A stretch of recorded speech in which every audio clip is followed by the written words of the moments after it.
Hello and welcome to Beyond Business, the program where we uncover the latest trends in the global economy.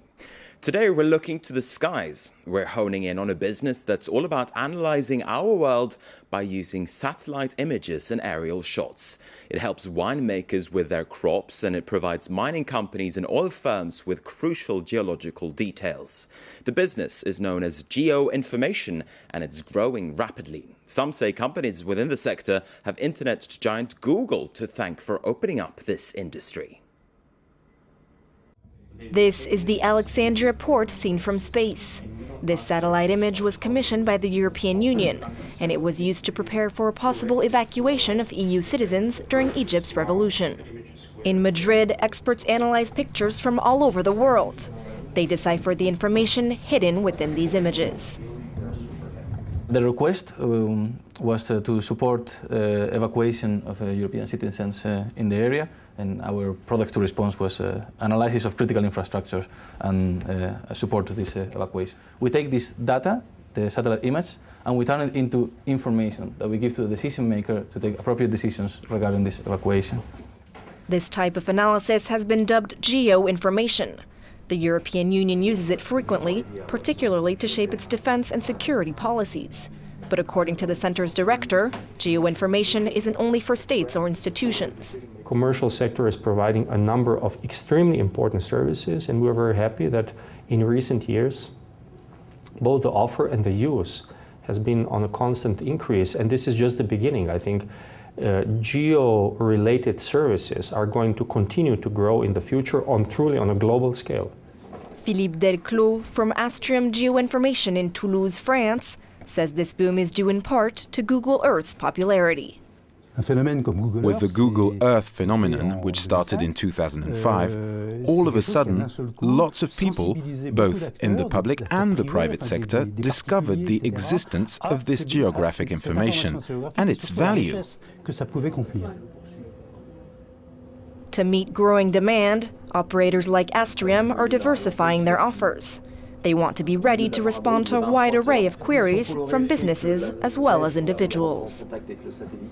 There's civil engineering, defense, geology, petroleum exploration, mine exploration, etc. There are also tons of applications in the agricultural sector. For example, we'll suggest agricultural practices that are much more efficient and require less fertilizer.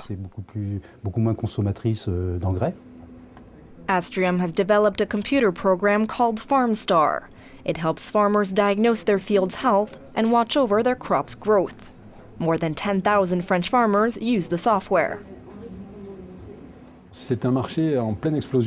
This market is booming. As geo-information is becoming more accessible, farmers, by definition, work in a given geographical environment, so they're big consumers of these products. Geo-information services are being exported too. FarmStar is now sold in Eastern Europe, Northern Africa, Argentina, and Canada. It's clear that these services are growing because there's an economic incentive. They help farmers and winemakers work better, so they'll get a return on their investment. And that also means big profits for those who provide these satellite images. French, Russian, Israeli, and of course American companies are all joining the race to take over this new market. Let's get more now on geo-information. We can turn to Gérard Brachet, who's a space policy consultant. He's also the president of the Air and Space Academy, which works to promote research in the aerospace sector. Welcome to France 24. Thank you. First, could you tell us a little bit more about why and how geo-information is such a useful tool? Well, geo-information is all about our planet.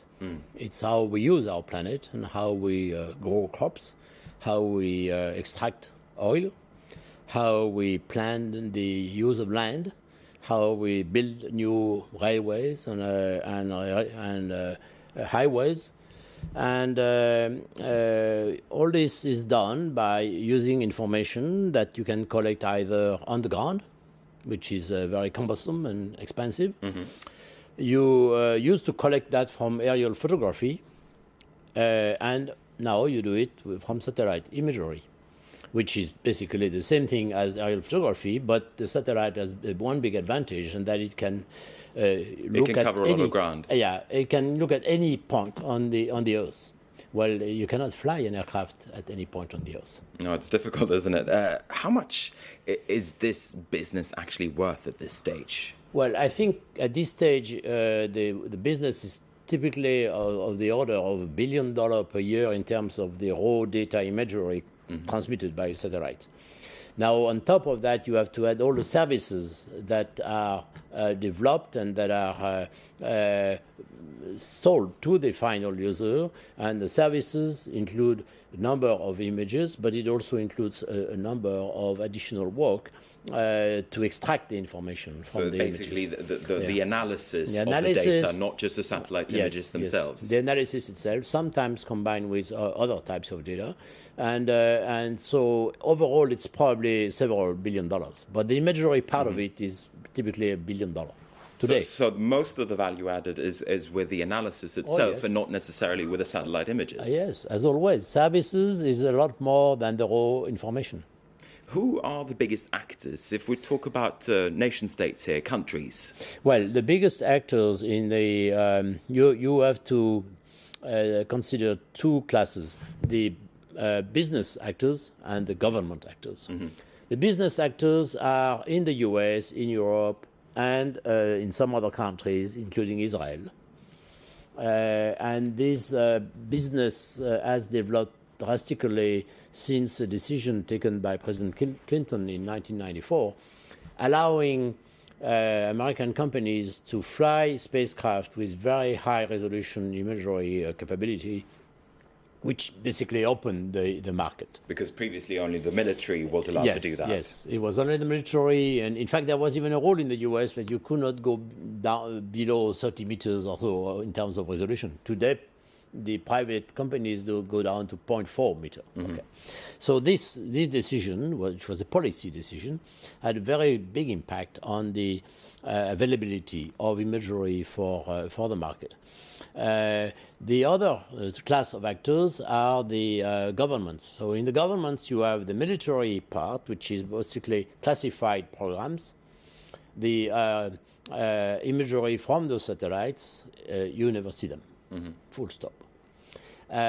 Imagery from civilian spacecraft operated by government agencies such as NASA in the US or the European Space Agency in Europe or the JAXA, which is a Japanese space agency in Japan. These are civilian spacecraft.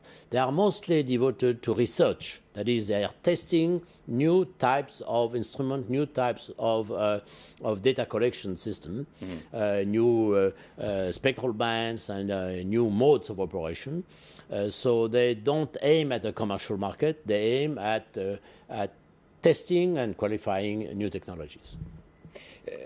Who's controlling then the business? You spoke there about the different companies. What company is the biggest in the world at the moment? I think there are two main companies in the US. One is GUI and the other one is Digital Globe. I don't recall which one is the largest, but both of them have this very big advantage that they have very large long-term contract with the Department of Defense. In other words, they provide the Department of Defense, the U.S. Department of Defense, with imagery, which goes into the hundreds of millions of dollars per year. And in Europe, by comparison, we don't have such customer ready to commit to such large purchase. What kind of growth will we see in this sector in the future? If we look at the civilian side of things more specifically.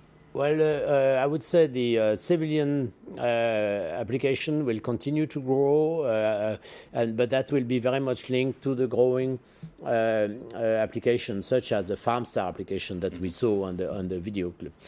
These are new applications which have potentially a large market, but they need to be fully qualified and accepted, of course, by the customer, by the market. So this is typically, a range of 5 to 10% per year. By comparison, the defense market is today much larger because basically all countries want to have access to imagery to look at their neighbors. But do you foresee a situation where the civilian side outgrows the military side? How much more exploration is there to do? Well, eventually, you may be right. Eventually, the civilian application may outgrow, but that is a long time from now. Right today, the military applications are by far the largest. But doesn't mean it's not commercial. Mm-hmm. I mean, you have countries, for example, some countries in Africa or Asia, they purchase high-resolution satellite imagery from the US companies or from the European companies for their defense needs. Mm-hmm. Okay, so talking about the defense application doesn't need, it's not commercial. It seems as if the barriers to entry, they're quite low at this stage, with services such as Google Earth widely available, for instance. How easy is it to get hold of satellite imagery at this point? You have to realize that Google Earth is a customer of imagery. Google Earth, they purchase imagery from all these operators, and all the images that you see on Google Earth are imagery that have been purchased. Mm-hmm. So Google Earth is not an operator by itself.